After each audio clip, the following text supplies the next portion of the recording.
একদিকে দুবাইয়ে আটকা পড়েছেন অবিশ্বাস, অন্যদিকে খুব শীঘ্রই নাকি যুক্তরাষ্ট্রে বাড়ি দিবেন বুবলি। বুবলির দ্বিতীয় সন্তানও নাকি আমেরিকাতেই হবে। এই নিয়ে ব্যাপক টেনশনে আছে সাকিব খান। সবারই নাকি মোটামুটি জানা দুবাইয়ে গিয়ে আটকা পড়েছেন অবিশ্বাস। এই নিয়ে অবিশ্বাস কথা বলেছেন সাকিব খানের সাথেও দুবাই থেকেই। একটি সিনেমার শুটিং এর কিছু গেট আপ চেঞ্জ করার জন্য তিনি গিয়েছিলেন দুবাই, আর সেখানে গিয়েই মধ্যপ্রাচ্যের বর্তমান পরিস্থিতিতে আটকা পড়েছেন দুবাইয়ে। অবিশ্বাস যে হোটেলে আছেন তার পাশেই নাকি ব্যাপক শব্দে কেঁপে উঠেছে বর্তমান পরিস্থিতিতে। দুবাই থেকে অবিশ্বাস কথা বলেছেন তার পরিবারের সাথেও, নানা দিক থেকে চেষ্টা করছেন যেন দুবাই থেকে খুব শীঘ্রই বের হয়ে আসা যায়।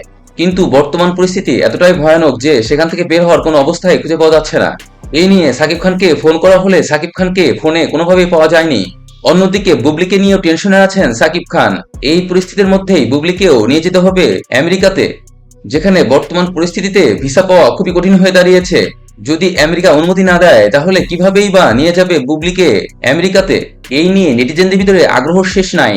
কেউ কেউ বলছেন কেন আমেরিকাতে যেই বাচ্চা হতে হবে বুবলি এবং সাকিব খানের। অন্যদিকে এক অংশ বলছেন এটা যার যার ব্যক্তিগত বিষয়, এটা নিয়ে অন্য কারো কথা বলা একদমই ঠিক নয়। যদিও খবরটি এখনো কেউ নিশ্চিত করতে পারেনি। ভিডিওটি লাইক দিন, সাবস্ক্রাইব করুন এবং অবশ্যই কমেন্টস বক্সে আপনার মতামত জানাবেন।